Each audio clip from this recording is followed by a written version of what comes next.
Si vous avez vos Bibles avec vous, j'aimerais ouvrir quelques passages des Écritures. Nous allons lire Genèse 37 versets 5 et 9, Genèse 41 verset 46, puis Genèse 42 verset 6.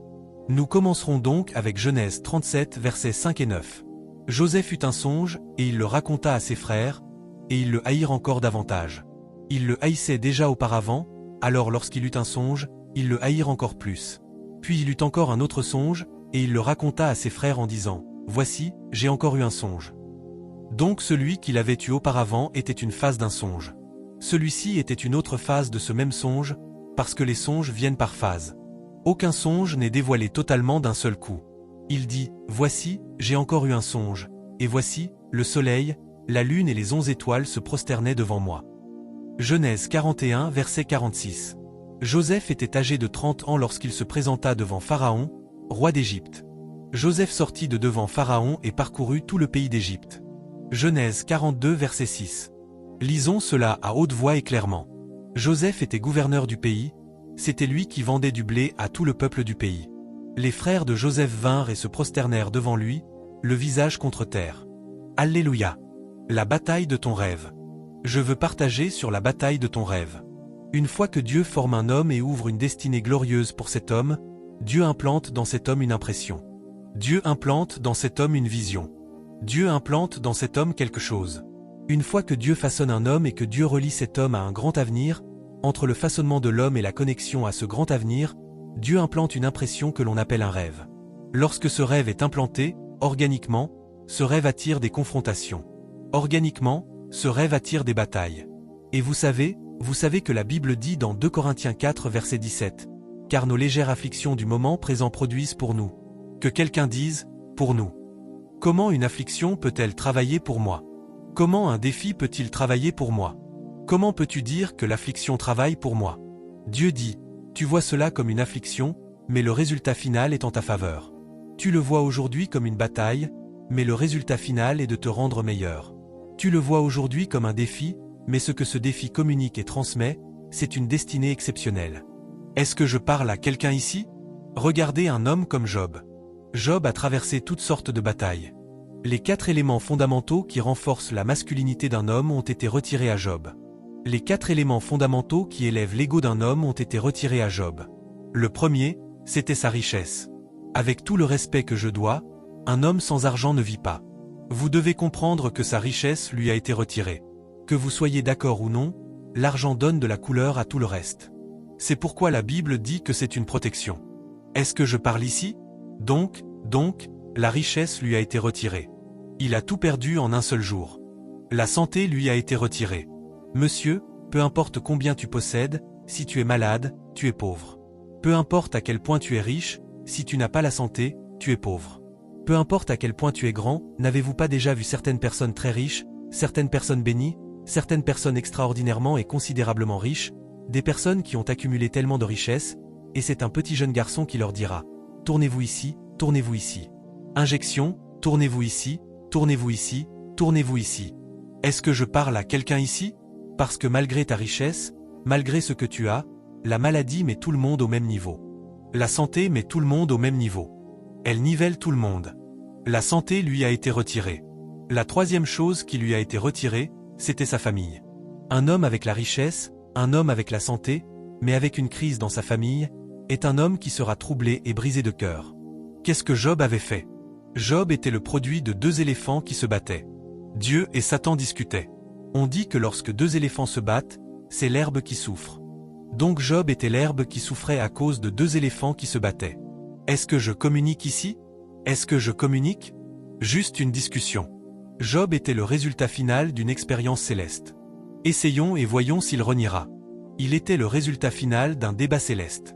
Il était le résultat final d'une permutation céleste et d'un débat céleste. Tous les deux étaient là, d'accord, utilisons-le comme une expérience. Et la Bible dit qu'il perdit sa famille et qu'il perdit son honneur. Tous ses amis vinrent en voulant qu'il confesse ce dont il ne savait rien. Que as-tu fait? Tu as perdu tes enfants. Job, confesse. Alors, dans quoi t'es-tu engagé? Ces enfants sont morts en un seul jour. Dans quoi t'es-tu engagé? Dans quoi t'es-tu engagé? Job dit, est-ce que vous allez bien? Je ne me suis engagé dans rien. Écoutez, écoutez, écoutez. Tu peux nous parler. Ici, c'est un espace sûr. Ici, c'est un espace sûr. Tu peux t'ouvrir à nous. Avez-vous déjà été dans une situation où les gens commencent à vous donner des noms qui ne vous appartiennent pas? Ils disent toutes sortes de choses. Je veux dire, Dieu ouvre une porte. Il te favorise par sa miséricorde. Et nous voyons que nous sommes dans une génération où les bonnes choses sont attribuées au diable et les mauvaises choses sont attribuées à Dieu. Lorsqu'une personne est malade, on dit, c'est la volonté de Dieu. Un homme est béni, et l'on dit, qu'est-ce que tu as mis dans tes mains? Quelqu'un dit, oh, cet homme de Dieu est utilisé parce qu'il utilise quelque chose. Toi qui n'utilises rien, tu n'es pas utilisé. Quelle honte! Quelle disgrâce! Quand j'entends des choses comme cela, je me mets en colère. Je suis offensé. Quelqu'un est riche, et tu dis qu'il s'est engagé dans quelque chose. Toi, ton problème, c'est que tu regardes trop de films Yoruba. Alors ton esprit est en train d'être corrompu. Nollywood t'a affecté. Suivez-vous ce dont je parle? African Magic a empoisonné ton cerveau. Dès que quelqu'un est béni, tu le regardes avec suspicion.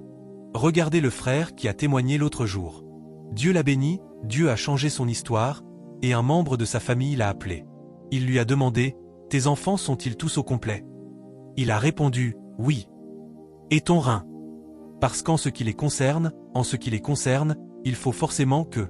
Suivez-vous ce dont je parle? Un pasteur qui est diabolique ferait mieux que moi? Est-il fou? Depuis quand? Moi, je suis connecté à Dieu.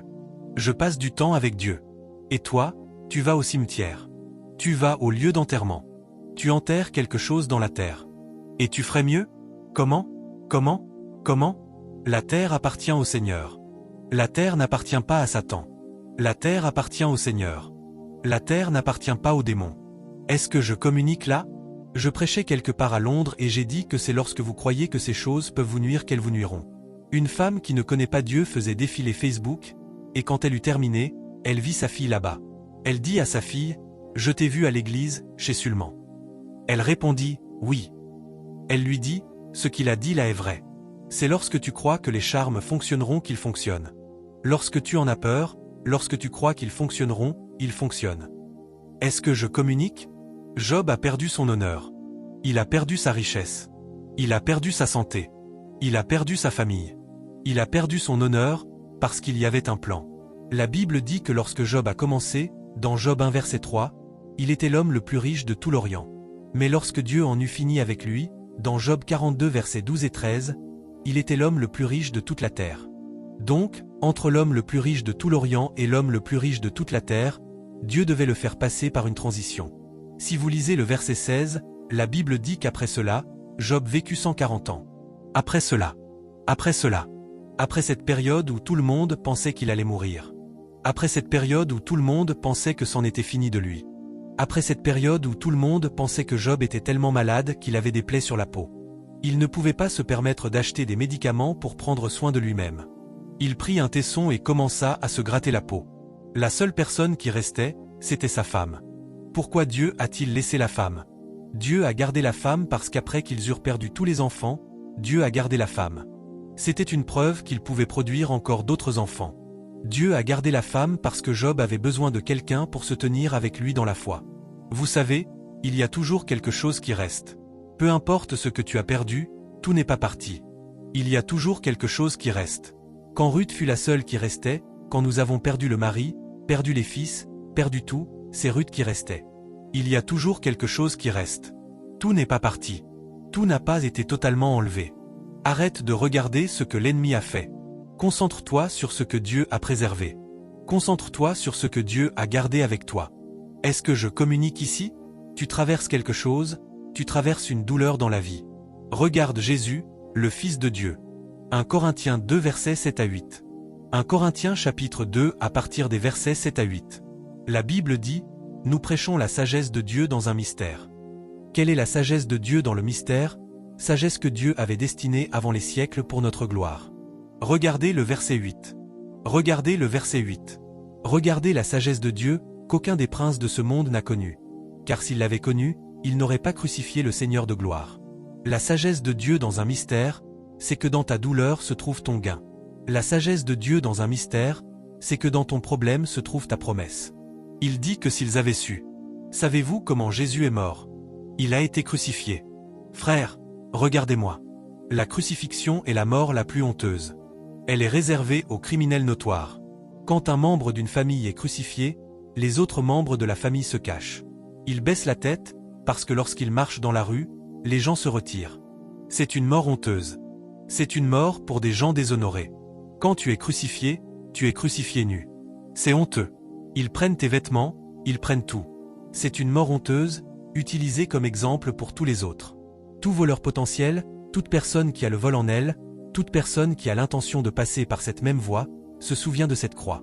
C'est donc cette mort honteuse que les princes de ce monde pensaient utiliser pour l'humilier. Mais ils ne savaient pas que, dans ce processus, se trouvait la gloire de Dieu. Pourquoi devait-il être crucifié sur la croix?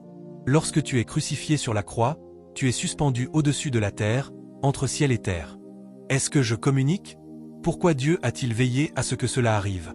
Si Jésus avait été crucifié sur la terre ferme, il n'aurait pas pu avoir la domination sur la terre, parce que tu ne peux pas sauver les hommes du péché lorsque ton pied touche la terre du péché. Si Jésus n'avait pas été crucifié au-dessus, il n'aurait pas eu le pouvoir de se connecter à Dieu et de prendre l'homme depuis la terre. C'est pourquoi il a dit, « Si je suis élevé, j'attirerai tous les hommes à moi. » Ce qu'il pensait être une humiliation, une moquerie, une honte, une disgrâce, était une équation, c'était une équation dans le plan et l'agenda de Dieu. La Bible dit très clairement, « Les afflictions du juste sont nombreuses, mais l'Éternel l'en délivre de toutes. » Peu importe ce que tu traverses, peu importe ta douleur, peu importe ton affliction, peu importe ta honte, peu importe ta moquerie, Dieu te délivrera de tout cela. Dieu t'en délivrera. Ah, après cela. Après cela, Job vécut 140 ans. J'aime ce verset 16. 140 ans après cela. Job 42 verset 16. Après cela, regardez les générations qu'il vit. Job 42 verset 16. Regardez ceci. Il vit ses fils. C'était un homme que l'on croyait sur le point de mourir la minute suivante. Il vit ses fils. Il vit aussi les fils de ses fils, jusqu'à la 4e génération, pour un homme que l'on pensait devoir mourir le lendemain. Il vit ses fils et les fils de ses fils. Je parlais avec un homme, et il parlait à quelqu'un au téléphone. Il disait « Oui, oui, oui, oui, oui, oui. Je vais m'en occuper. Je vais m'en occuper. » Quand il eut terminé, il dit « Je viens de donner des instructions pour les frais de scolarité de mes petits-enfants. » Je lui ai demandé « Ils sont nombreux ?» Il a répondu « Ils sont environ 29. » Alors, je viens de dire au département des comptes de s'occuper de leurs frais. Je lui ai demandé « Et vos enfants ?» Il a dit « Non, non, non. Je ne peux pas être en vie et laisser mes enfants payer les frais de scolarité de leurs enfants. » Il a dit « Non, non, non, non. » Je leur ai dit que, s'ils ont de l'argent, qu'ils le mangent simplement, qu'ils en profitent. Mais en ce qui concerne les frais de scolarité de ses enfants, quoi qu'ils deviennent, qu'ils laissent cela. Je m'en occuperai. Il a dit non. Il a dit qu'ils doivent seulement manger cet argent. Mais pour leurs frais, quelle que soit l'école dans le monde, ou qu'ils veuillent aller dans le monde, je m'en occuperai. Alors je parlais à mon comptable, il a simplement totalisé leurs frais. J'ai dit qu'ils devaient payer. Oui. Quelle vie. Quelle vie. Et il m'a dit, je prie que Dieu me garde en vie. Il parlait de lui-même. Je prie que Dieu me garde en vie pour voir les enfants de ceux-là. Quelle vie. Quelle vie. Toi, tu luttes pour une voiture, tu luttes pour une maison, pendant que d'autres pensent héritage, vision, rêve. Voilà ce qui concerne le rêve. Vous voyez, les rêves sont des conservateurs. Comment vais-je expliquer cela maintenant? Les conservateurs sont des éléments et des composants que l'on applique pour empêcher les choses de se détériorer. Les femmes comprennent cela. Quand vous voulez conserver des choses, il y a certaines choses que vous mettez. D'accord? Même pour garder les vêtements, les femmes savent que dans leur boîte, il y a quelque chose, cela a une sorte de... Comment cela s'appelle-t-il? S'il vous plaît, ne le dites pas en public. Oh, ne l'appelez pas ainsi en public. Je savais que c'est ce que vous vouliez dire. Et c'est un conservateur. Ainsi, les rêves sont des conservateurs. Un homme qui a un rêve est préservé. Tant qu'il a ce rêve, il continue de vivre. Quand tu vois devant, tu ne peux pas perdre la tête. Quand tu vois devant, tu ne peux pas perdre la tête. Quand tu es proactif, tu finis par être productif. Quand tu es proactif, tu finis par être productif. Les hommes de proactivité deviennent des hommes de productivité. Lorsqu'un homme peut voir demain, il doit dépasser demain. Il eut un songe, il eut encore un autre songe.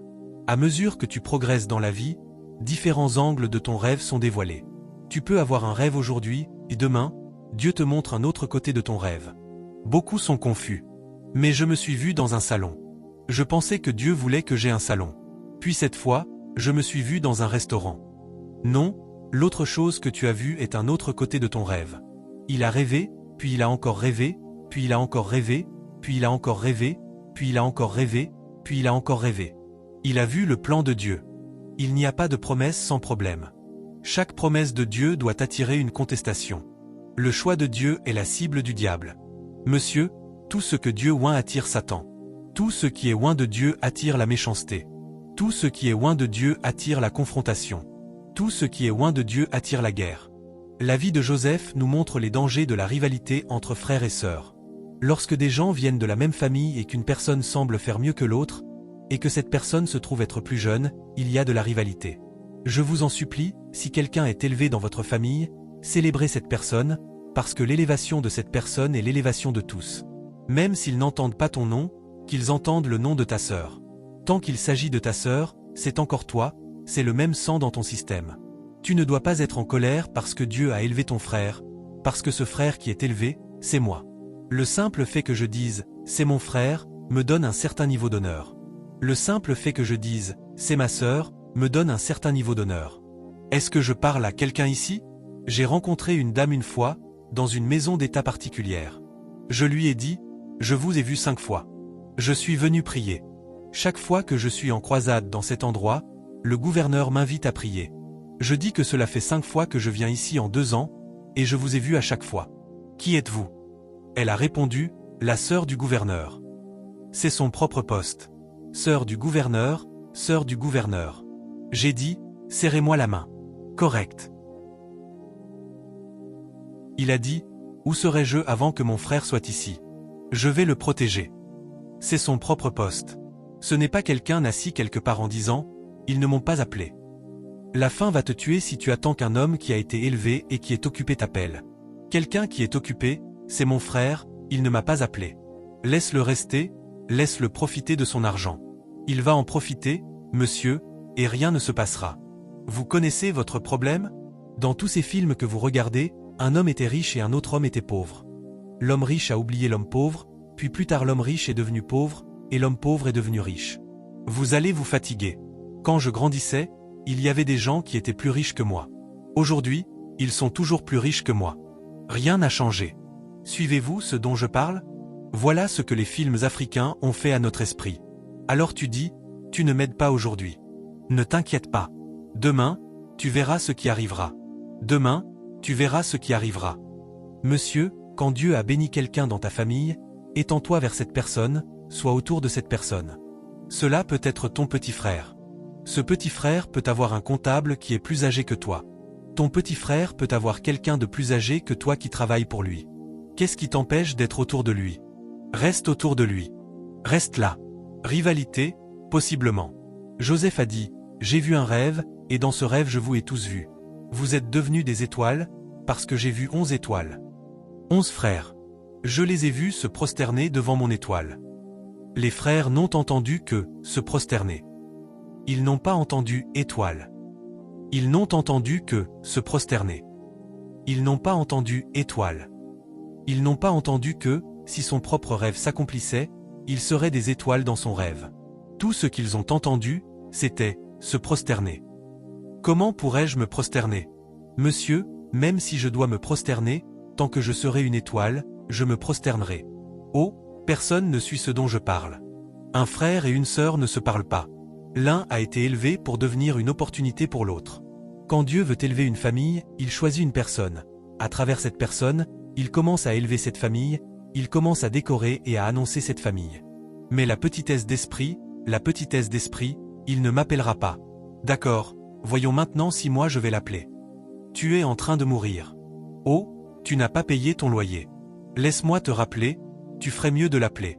Oh, appelle ton oncle. Appelle-le. Non, pas moi. Même si je souffre et que je meurs, je m'en fiche. Pas de problème.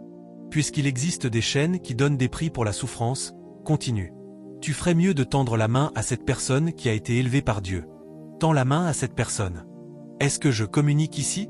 Tends la main à cette personne. Tends la main à cette personne. Tends la main à cette personne. Nous voulions utiliser un lieu particulier quelque part dans le pays il y a plusieurs années, et ils ont dit que nous ne pouvions pas utiliser l'endroit. Et j'ai demandé pourquoi. Ils ont dit, nous ne pouvons pas utiliser l'endroit, vous ne pouvez pas utiliser l'endroit. Blablabla. Ils ont dit toutes sortes de choses. Et quelqu'un a dit, la seule personne qui peut, et qui est même plus puissante que le gouverneur, en d'autres termes à cause de la manière dont il s'est tenu avec le gouverneur, c'est le secrétaire du gouvernement de cet État. Ah, quand ils ont dit cela à nos responsables dans l'équipe de croisade, ceux-ci sont venus vers moi. J'ai dit, je ne le connais pas. Je ne sais pas qui le connaît. Puis quelqu'un m'a contacté et a mentionné que ce gars était mon camarade de classe à l'école. Il était mon camarade de classe. Donnez-moi son numéro. Ils m'ont donné son numéro. J'ai dit, bonjour, monsieur. Comment allez-vous, monsieur? Oui, monsieur. Maintenant, il cherche quelque chose, ma main est devenue plus longue que l'autre. Oui, monsieur. Il a dit, j'ai dit, ah. Alors il m'a appelé par un nom qu'il m'appelait à l'école. Nous avons commencé à rire. Il a dit, je te cherchais pour que tu pries pour moi. Je suis resté silencieux. J'ai dit, cela sonne bien. Cela sonne bien. Moi, je le cherchais, et lui me cherchait. Cela sonne bien. Il a dit, je te cherchais pour que tu pries pour moi. Ma femme te regarde beaucoup. Nous aimons ton ministère. C'est pour cela que tu m'appelles? Jésus, je suis béni. Qu'est-ce qu'il y a? J'ai dit, nous voulons utiliser. Il a dit, venez, prenez, prenez. Utilisez, utilisez. Est-ce que tu viendras toi-même ou ce sont tes gens qui viennent? J'ai dit, je viens.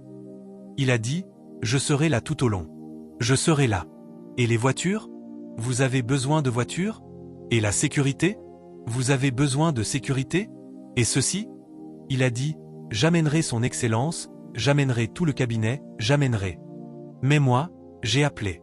J'ai commencé par, monsieur. Oui, monsieur. Je ne suis pas arrivé en disant, allô. Et, mon gars. Tu es trop orgueilleux. Tu es trop orgueilleux. Humilie-toi. Humilie-toi. Humilie-toi. Évite la rivalité entre frères et sœurs.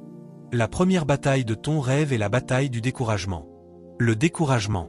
Monsieur, lorsque Dieu te donne un rêve, il y a beaucoup de forces qui se lèveront contre ce rêve, et leur but est de percer tes émotions. C'est de percer ton enthousiasme. Le découragement. Le découragement, c'est lorsque la passion est réduite au silence afin de te réduire au silence. C'est lorsque le courage est éteint. Voilà le découragement. Le découragement, c'est lorsque ton esprit est déprimé. Voilà le découragement.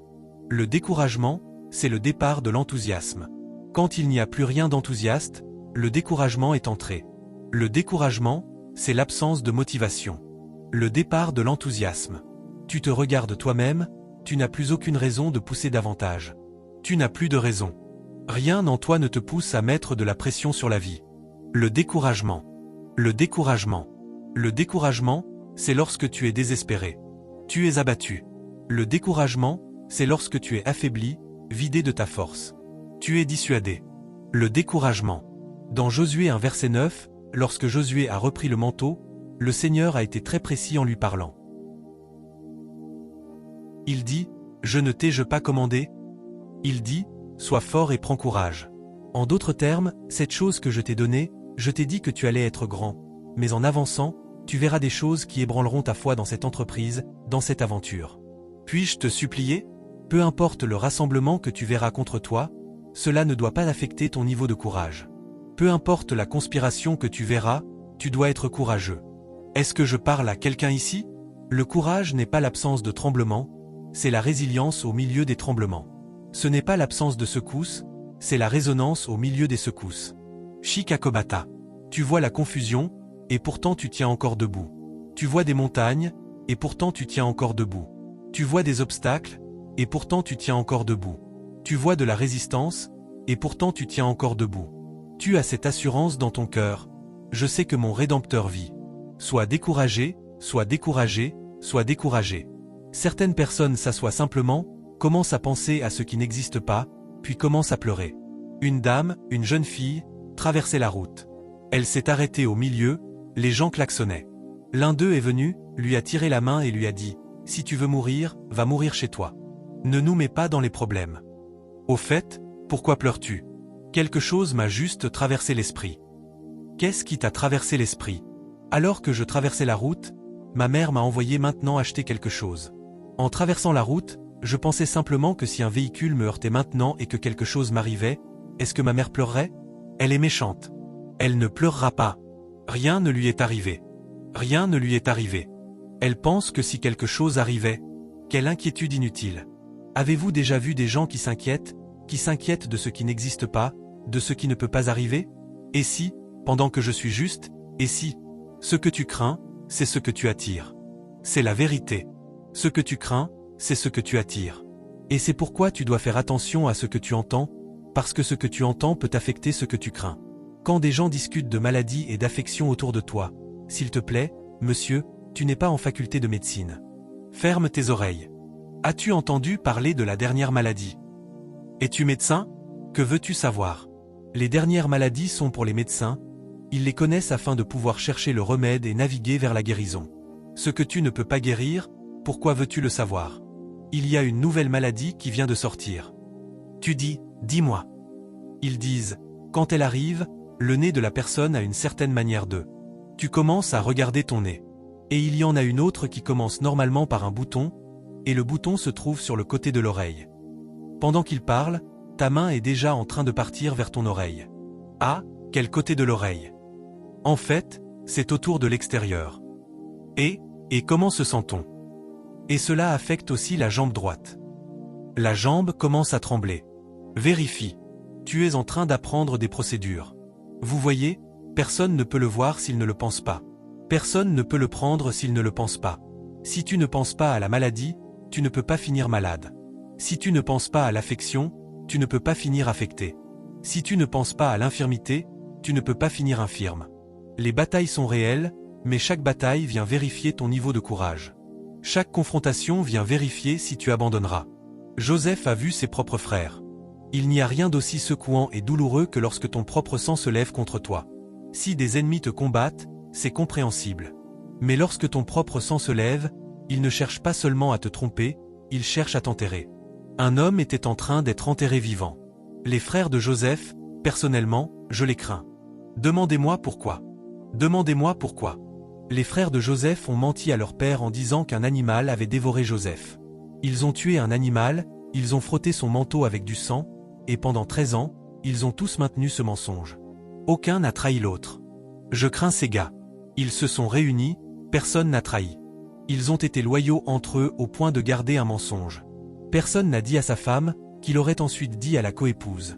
Non, ils ont maintenu un mensonge pendant 13 ans, avec un visage sérieux.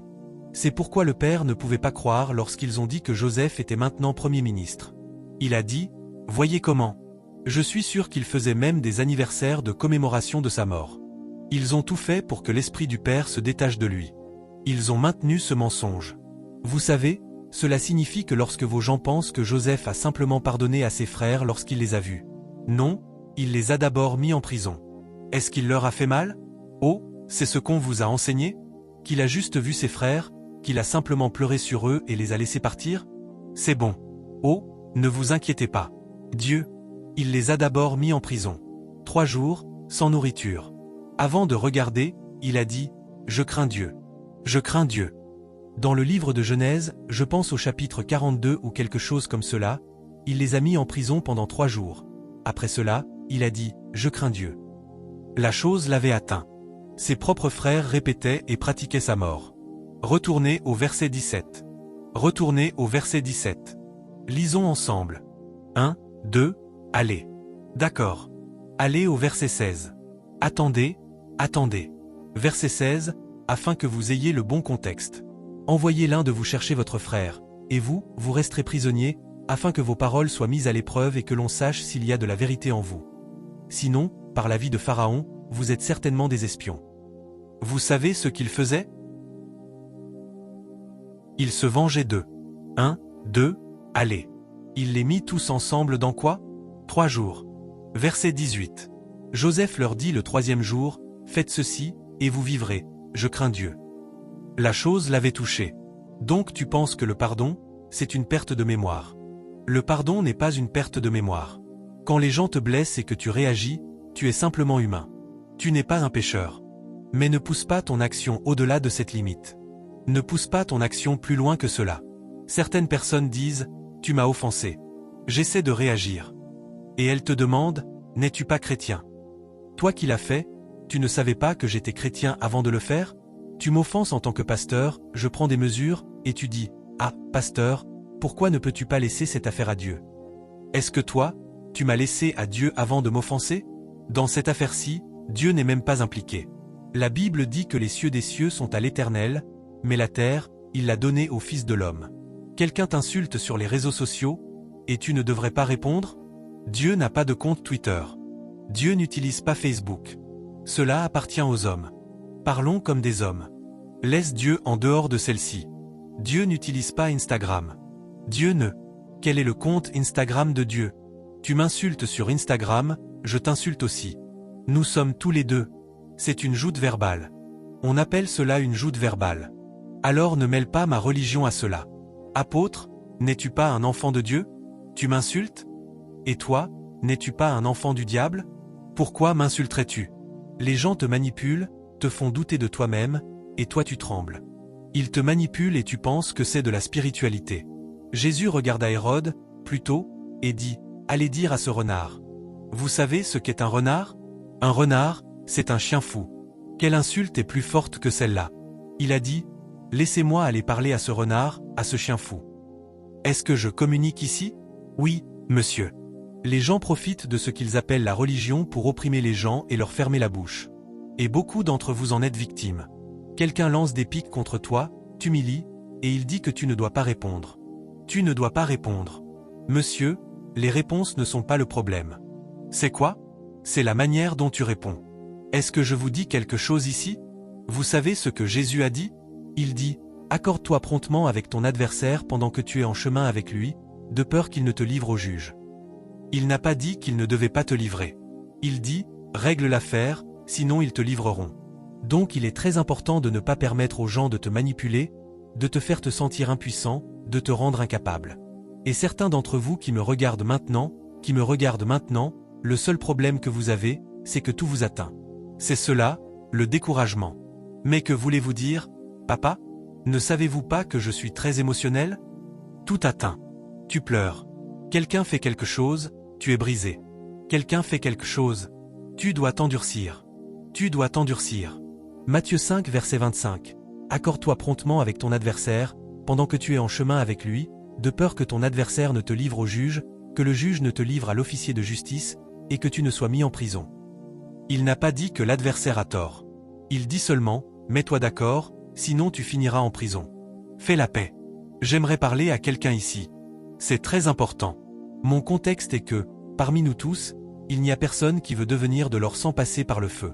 Le feu n'est pas une belle expérience. Quand tu passes par le feu, peu importe la chaleur, tu tiens debout avec dignité. Tout homme que tu vois grand aujourd'hui, demande-lui son histoire. Quand tu entendras son histoire, tu découvriras que sa gloire n'aurait pas été désirable. Quand tu entendras son histoire, tu découvriras que le trophée qu'il possède aujourd'hui n'aurait pas été désirable. Quand on juxtapose l'histoire et la gloire, tu dis « Non, non, non. Je ne peux pas passer par cela, parce que c'était rempli de douleur. C'était rempli de moquerie. C'était rempli de honte. » Ésaïe 42 verset 4. Est-ce que je bénis quelqu'un? Ésaïe 42 verset 4. Il ne se découragera point et ne se relâchera point, jusqu'à ce qu'il ait établi la justice sur la terre, et les îles espéreront en sa loi. Il ne faillira pas et ne se découragera pas. Donc, dès qu'un homme se décourage, il fait une demande pour l'échec. Dès qu'un homme se décourage, il s'ouvre lui-même à l'échec. Tu dois être ferme. Tu dois être déterminé. Vous voyez, rien ne renforcera ton courage comme le fait de comparer ton problème à Dieu. Quand tu compares ta bataille à toi-même, quand tu compares ta bataille à ta région, alors tu seras découragé. Pourquoi David était-il audacieux? Lorsqu'il regarda Goliath, il regarda Dieu. Devant Dieu, ceci est trop petit. Ne compare jamais ton problème avec toi-même. Compare ton problème avec ton Dieu. Ne compare jamais, je le répète, ton problème avec toi-même. Compare ton problème avec ton Dieu. Rapporte ton problème à Dieu. Élie était suicidaire. Il est arrivé à un point où, dans un roi 19 verset 4, il disait qu'il n'était pas meilleur que ses pères. Il demandait à Dieu de prendre sa vie. Je veux dire, ce qu'il traversait malgré l'onction. Laissez-moi vous surprendre. Combien d'entre vous savent qu'Élie a fait descendre le feu du ciel, et que 850 prophètes, 450 prophètes de Baal et 400 prophètes de Baal, le groupe fut tué, mais il a fui devant Jézabel. Je veux croire qu'Élie avait dû prier en privé contre Jézabel, et rien ne s'était passé. Un homme qui a tué 850 hommes n'a pas pu tuer une femme. C'est pourquoi il était découragé. Pourquoi cette chose ne fonctionne-t-elle pas? J'ai commandé le feu, il est venu. Qui est cette femme? Jézabel dit, je prendrai ta tête d'ici demain à cette même heure. Jézabel lui dit cela. Elle dit, dites à Élie que je prendrai sa tête. Ce qui signifie que, d'ici demain à cette même heure, il serait démembré. Il serait mort. Élie s'enfuit, resta sous l'arbre et dit, Dieu, prends ma vie. Si tu voulais réellement mourir, la personne qui voulait te tuer était là. Ne sois pas découragé, monsieur. Chaque fois que Satan te montre ta condition, rappelle-lui ton avenir. Chaque fois que ta condition t'est imposée, impose ton avenir à ta condition. Jésus, qui, pour la joie qui lui était proposée, s'est humilié lui-même et a méprisé la honte. Ô mon Dieu! Hébreux 12 versets 1 et 2. Il a méprisé la honte. Il a méprisé la honte. Faites venir le verset 2. Ayant les regards fixés sur Jésus, le consommateur de notre foi, qui, pour la joie qui lui était proposée, a enduré la croix. Si tu sais ce qui est placé devant toi, tu endureras aujourd'hui. Il a méprisé la honte. Si tu sais ce qui est placé devant toi, tu mépriseras la honte. Tu endures. Qu'est-ce que le courage? C'est endurer la croix et mépriser la honte. Le courage, c'est endurer la croix et mépriser la honte. Est-ce que je communique ici? Ses frères le haïrent. La haine est une émotion forte. La haine. Ils le haïrent. Ils le haïrent. La rage. Quand un homme est rempli de haine, il est rempli de rage, il est rempli de cruauté. Ils le haïrent. Ils le haïssaient déjà auparavant. Vous voyez, c'est à partir des frères de Joseph que j'ai compris que la haine a des degrés. La Bible dit qu'ils le haïrent davantage. Ils le haïssaient avant, puis ils le haïrent encore. Donc il y a des niveaux. Ne sois pas découragé. La première bataille de ton rêve, c'est que tu verras des choses qui te décourageront, des choses qui voudront t'empêcher de continuer. Deuxièmement, la distraction. La deuxième bataille de ton rêve, c'est la distraction. La distraction, c'est l'attention portée en dehors de ta destination. L'attention en dehors de ta destination. La distraction, c'est Satan qui cherche ton attention. Satan cherche ton attention. Satan cherche ton attention. Chaque fois que tu vois la distraction, c'est parce que Satan cherche ton attention. La Bible nous dit dans Genèse 39 verset 7 qu'à partir de là, chaque jour, la femme de Potiphar mettait la pression sur Joseph. Couche avec moi. Couche avec moi. Joseph continuait d'entrer dans la chambre pour nettoyer la chambre.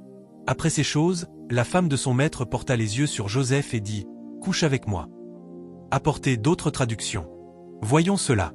Puis, après un certain temps, la femme de son maître regarda Joseph avec désir et lui dit, « Couche avec moi. » Avec le temps, la femme de son maître devint éprise de Joseph, et un jour elle dit, « Dors avec moi. Viens dormir avec moi dans la convoitise. Viens dormir avec moi, exigea-t-elle. Elle mit la pression sur Joseph. Maintenant, savez-vous que si Joseph avait fait cela, il y aurait eu de petits avantages? Puis-je expliquer les avantages? En tant que serviteur de maison, chaque fois qu'on lui servirait la nourriture, il y aurait plus de viande. En tant que serviteur de maison, en tant qu'amant de madame, il y aurait des jeans et des t-shirts. En tant qu'amant de madame, il y aurait un iPhone 17. Il aurait un iPhone. Mais en lui se trouvait le gouverneur d'une région. Un homme qui était destiné à contrôler toute la terre aurait été distrait par de petits avantages. De petits avantages. Ce dont il jouit aujourd'hui l'aurait emporté. De quoi jouit-il aujourd'hui? La distraction. Lorsque le diable essaie de te distraire, s'il te plaît, concentre-toi sur ce que tu perdras plutôt que sur ce que tu gagneras. Si je prends cet argent, qu'est-ce que je vais perdre? Je vais perdre la confiance. Quelqu'un m'a donné de l'argent à garder. Si je m'enfuis avec cet argent, ma paix est affectée. Si je le dépense, la confiance est affectée. Vois toujours ce que tu risques de perdre plutôt que ce que tu risques de gagner. Ce que tu risques de gagner, c'est que tu veux acheter quelque chose. Ce que tu risques de gagner, c'est que tu veux faire ceci. Mais pense toujours à ce que tu risques de perdre. Est-ce que nous recevons quelque chose ici?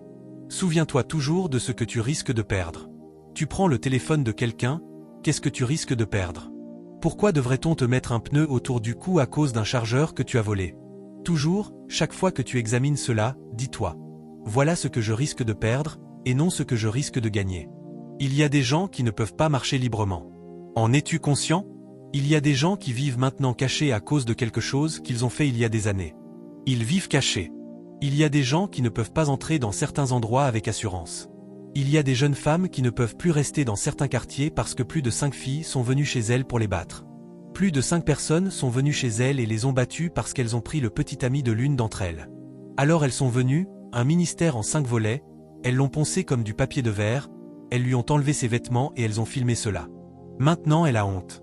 Quand tu penses à ce que tu risques de perdre, tu vois l'argent. L'argent est devant toi. Tu ouvres le tiroir de ton patron. Regarde l'argent. Regarde-toi. Regarde-toi. Regarde l'argent. En fait, il y a une manière dont l'argent commence à t'appeler. Viens, viens. Pendant que tu regardes l'argent, toutes les idées viennent. Peut-être que ton patron a oublié l'argent, les idées de la pression qui est sur toi, l'argent t'appelle. Mais qu'est-ce qui te fera fermer le tiroir? Je veux maintenir l'honnêteté. Je veux maintenir l'honnêteté. Je veux être digne de confiance. Parce que cette chose pour laquelle tu as besoin d'argent ne peut pas résoudre tout ton problème. Elle résoudra l'immédiat, et il y aura encore un problème après. Mais devine quoi? La confiance est partie. Il y a des personnes que je ne peux pas envoyer acheter des choses. Je peux leur donner des sujets de prière. Pour la prière, je peux leur en donner, mais dire, prends de l'argent. Non, non, non, non, non. Je les aime trop pour faire cela. Je ne peux pas prendre ce risque. Il y a certains frères qui sont très loin, mais je ne peux pas envoyer un message à travers une sœur pour eux. Non, non, non, non. Je ne peux pas. J'enverrai plutôt un frère comme eux leur parler. Je n'enverrai pas une sœur en disant, va livrer ceci. Ah, si tu savais ce que tu risques de perdre. Cette secrétaire dans ton bureau, si tu savais ce que tu risques de perdre, lorsque cette secrétaire remue son derrière, ce qui entrerait dans ta tête serait désastre, désastre, désastre, désastre, désastre. Mais toi, tu vois seulement ce que tu veux apprécier là, au prix d'une destinée qui sera gaspillée, d'un respect qui disparaîtra. J'aimerais parler à quelqu'un ici. Il y aura des distractions. Dans la vie, il y a des attractions secondaires. Lorsque tu tombes dedans, elles deviennent des distractions. Elles sont censées être des attractions secondaires. Tout ce que le diable veut prendre à un homme de puissance, à une femme de puissance, il ne l'obtiendra pas par la force, il ne l'obtiendra pas par la puissance. Il utilisera ce que tu aimes. Il entrera dans tes émotions et utilisera ce que tu aimes. Les hommes qui ne peuvent pas contrôler leurs émotions deviennent victimes des distractions. Lorsque tu ne peux pas contrôler ton émotion, si ton plat préféré est l'igname pilé, Satan te tentera avec des haricots. Il ira vers ce que tu aimes, vers ce que tu vois et auquel tu ne peux pas résister. Il cherchera la chose qui a été configurée dans ton émotion. Si l'argent est ta faiblesse, Satan apportera de l'argent et le fera briller autour de toi, parce qu'il veut que tu perdes quelque chose de plus grand qui se trouve devant toi. Si tu aimes le pouvoir, si tu aimes l'ego, si tu aimes la puissance, alors Satan viendra vers toi dans ce domaine. C'est ainsi dans la vie. Il ne va pas aller en dehors de cela. Et c'est pourquoi ton plus grand ennemi est ta faiblesse. Traite-la, combats-la, conquiers-la, parce que c'est par là qu'il viendra. J'aimerais parler à quelqu'un ici. Si l'alcool est ta faiblesse, Satan ne viendra pas avec de l'eau. Il viendra avec de l'alcool. Il te le donnera, et il te donnera même des écritures pour justifier ce que tu fais. Le seul homme de Dieu que tu aimeras, ce sera Jésus qui a changé l'eau en vin. Tu crieras, oui, oui. Quand le diable veut te garder perpétuellement lié dans le péché, il te donne une audience qui a le même état d'esprit. Tu as des gens qui pensent comme toi, des gens qui se comportent comme toi, tu fréquentes le même genre d'amis, vous avez tous la même faiblesse, vous avez tous le même problème. Écoutez-moi. Satan viendra à travers l'émotion. Il viendra à travers le désir de céder soi-même. La distraction peut venir à travers le désir de céder soi-même. Aide-toi toi-même. Oh, aide-toi toi-même. Oh, c'est une opportunité. Aide-toi toi-même. Alors tu sors de la ligne. Aide-toi toi-même. Oh, aide-toi toi-même. Sois intelligent. Tu sors de la ligne. Tu sors de la ligne. Aide-toi toi-même. Ne reste pas là à regarder. Aide-toi toi-même. Tu sors de la ligne. Tu essaies de t'aider toi-même. Il y a des choses, enfant de Dieu, pour lesquelles tu ne dois pas te tuer. Sache simplement comment les gérer. Les tentations viendront.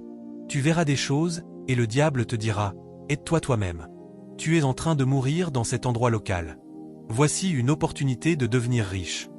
Un jeune homme de Sierra Leone, m'a raconté comment quelqu'un à qui il avait donné de l'argent l'a pris et est parti.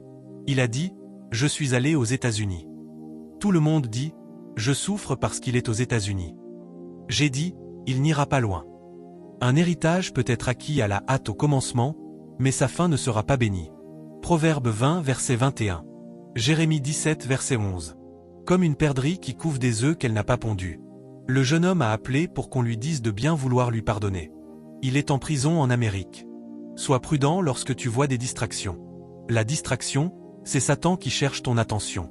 Il veut attirer ton attention. C'est pourquoi il apporte la distraction. Troisièmement, et ensuite je prierai, le retard. Quel est le premier? Quelle est la première bataille de ton rêve? La deuxième? La troisième? Le retard. Le retard a pris 13 ans.